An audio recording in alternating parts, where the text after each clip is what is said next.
말씀은 누가복음 24장 36절부터 53절까지입니다. 제가 봉독해 올리겠습니다. 이 말을 할 때에 예수께서 친히 그들 가운데 서서 이르시되 너희에게 평강이 있을지어다 하시니 그들이 놀라고 무서워하여 그 보는 것을 영으로 생각하는지라. 예수께서 이르시되 어찌하여 두려워하며 어찌하여 마음에 의심이 일어나느냐. 내 손과 발을 보고 나인 줄 알라. 또한 나를 만져보라. 영은 살과 뼈가 없으되 너희 보는 바와 같이 나는 있느니라.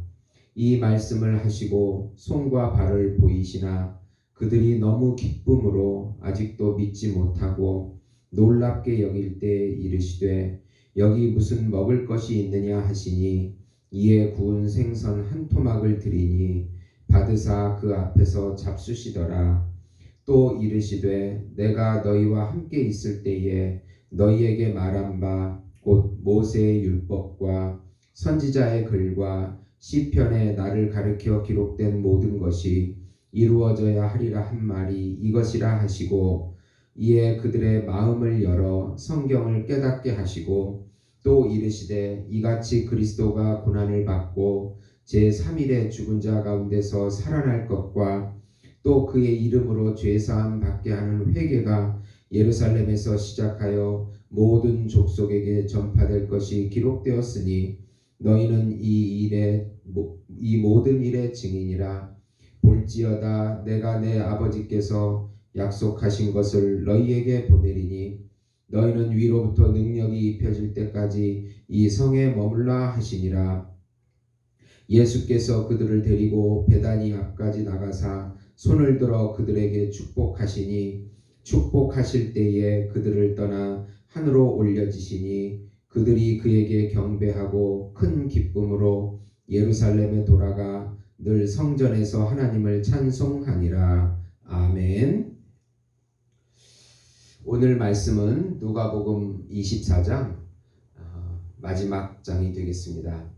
주님께서 직접 말씀하신 대로 그 3일 만에 부활하신 사실을 여인들과 엠마오 두 제자와 그리고 제자들에게 12제자들에게 나타나 보여주고 계십니다.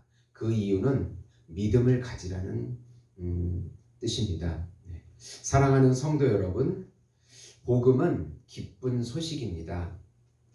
왜 복음이 우리에게 기쁜 소식이 됩니까? 하나님께서 예수님을 통해서 만족하셨다는 소식을 우리에게 들려주기 때문에 그렇습니다.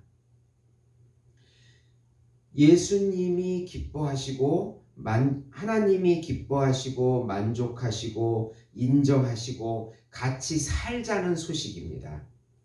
그러면 하나님께서 예수님을 통해서 무엇이 만족되셨습니까?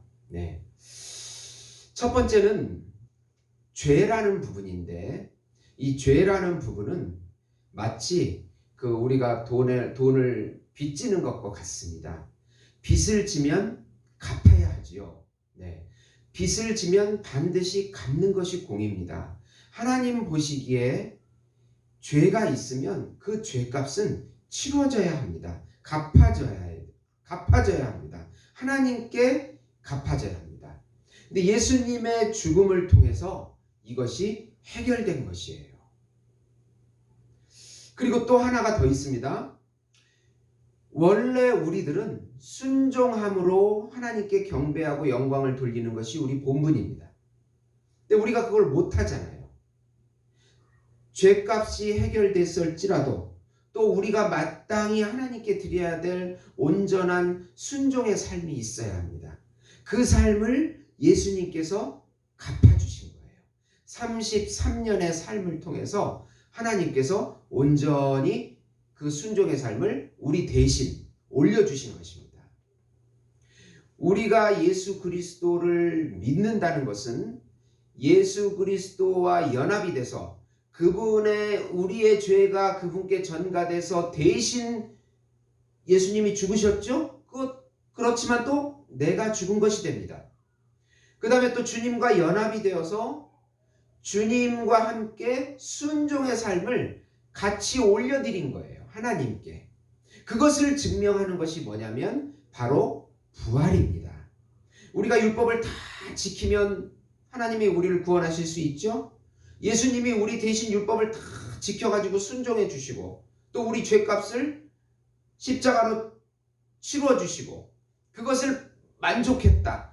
기쁘게 하나님께서 받았다. 예수님의 죽음과 부활을 죽음과 순종의 삶을 받았지만 우리랑 연합되어 있기 때문에 우리가 받아들여진 것입니다.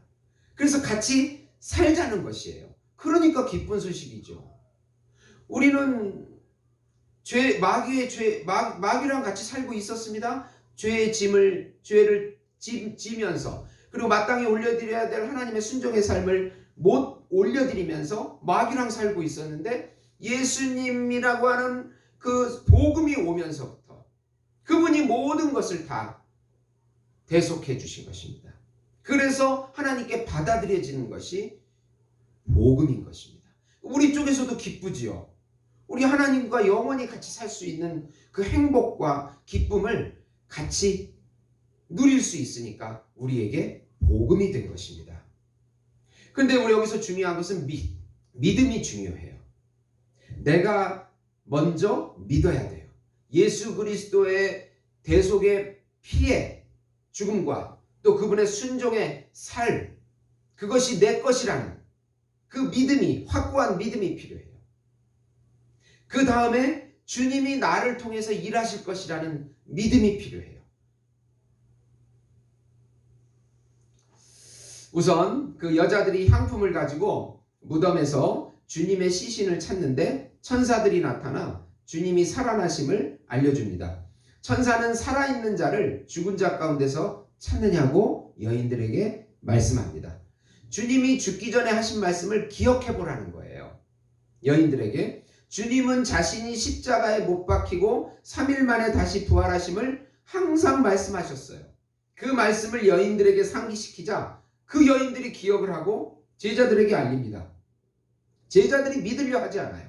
그래서 당장 베드로가 쫓아와가지고 무덤에 가서 예수님이 부활하셨나 보니까 시신은 없고 세마포만 있는 그 환경을 확인하죠. 이번에는 예수님께서 엠마오 두 제자에게 직접 나타나십니다. 자신의 고난과 부활에 대하여 가르치시고 모든 성경이 자신에 관한 것임을 설명하세요.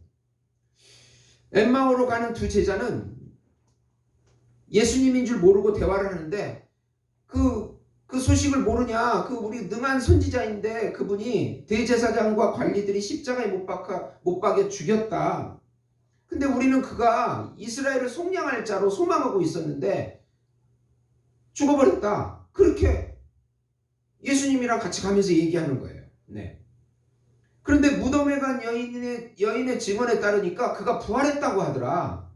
그래서 지금 고민 중이다. 그때 주님께서 엠마오 두 제자에게 미련하다고 하시면서 구약의 모든 성경이 그 메시아 그리스도 한 분, 그분이 오셔서 모든 것을 성취하시고 완성하실 것이라고 하는 것을 가르치시면서 직접 깨닫게 해주시는 거예요. 예수님께서요. 그러니까 그들의 눈이 밝아져가지고 예수를 알아보고 마음이 뜨거워져서 진리를 믿게 됩니다.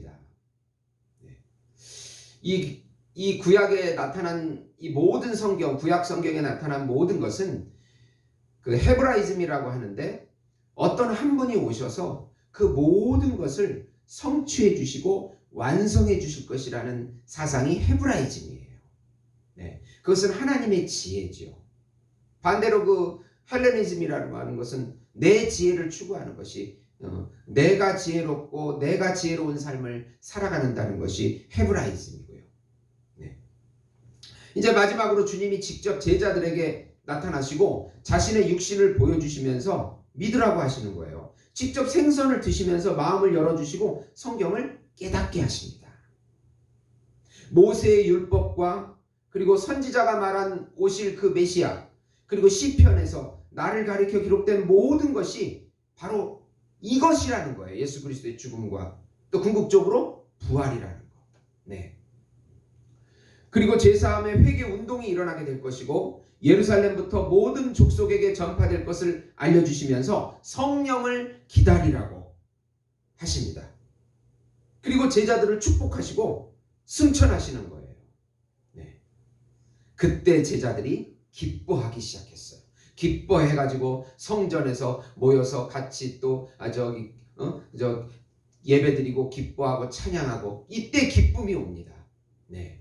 주님의 죽음과 부활을 믿을 때, 그것이 내 것이라는 것을 믿을 때 기쁨이 오는 거예요. 주님의 고난과 죽음과 부활은 인간의 이성으로 믿지 못합니다. 주님이 나타나셔서 다 깨닫게 해주셨어요. 주님이 마음을 열어주시고 이해하게 하고 믿게 해주시는 거예요. 구약의 성경이 모두 예수님에 대한 사실임을 알고 믿어야 합니다. 구약은 바라보는 거예요. 예수 그리스도 메시아가 오실 것을 바라보고 믿은 것이고, 신약은 이 당시 사람들은 예수님이 직접 죽고 부활하신 것을 보고 믿은 것이고, 2000년이 지난 우리들은 예수님이 죽고 부활하신다는 사실을 성경에서 듣고 믿고 구원을 얻은 것이고, 네. 이런 차이가 있습니다. 네. 주님의 영이 우리 영혼에 성령을 통해서 내주하십니다. 믿음으로 예수님을 누리는 거예요. 주님의 죽음이 우리 죽음이고 주님의 부활이 우리 부활임을 믿고 누리는 거예요. 주님의 살았던 참 인성의 그 삶이 영으로 우리 안에 역사하십니다. 성령께서 보혜사가 되셔가지고 주님을 깨닫게 도와주시고 역사해 주시고 섭리해 주시는 것이죠. 만방의 복음을 전파하라고 명령하십니다. 이 모든 것이 우리 능력이 아니고 우리 안에 계신 주님이 능력으로 역사하는 것입니다. 그러니까 믿음이라는 것은 주님이 내 안에서 역사하셔서 주님께서 일하신다는 것을 깨닫는 것이 믿음입니다. 네. 결론적으로 복음은 예수님의 죽음과 부활과 성령으로 예수님이 다시 오셔서 내 안에 같이 살아주시겠다고 하는 구원의 기쁜 소식입니다. 복음은 예수님께서 성취하신 삶을 믿음으로 누리라는 구원의 기쁜 소식입니다. 복음은 우리가 예수님을 위해 열심히 하는 것이 아니고 예수님이 우리를 위해 하신 것을 깨닫고 믿고 기쁨으로 순종하는 것을 요구하십니다.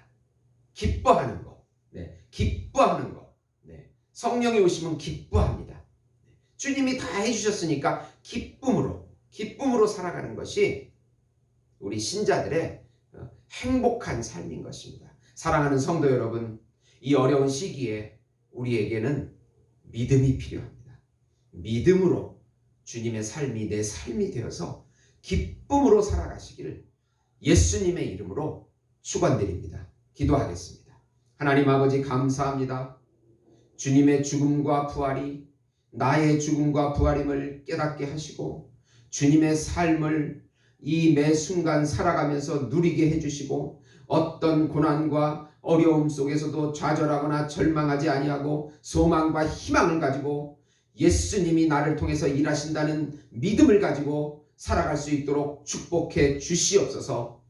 어떤 문제라도 우리 주님이 역사하시면 반드시 해결해 주실 것을 믿고 살아가게 해 주시옵소서. 예수님의 이름으로 기도드리옵나이다. 아멘.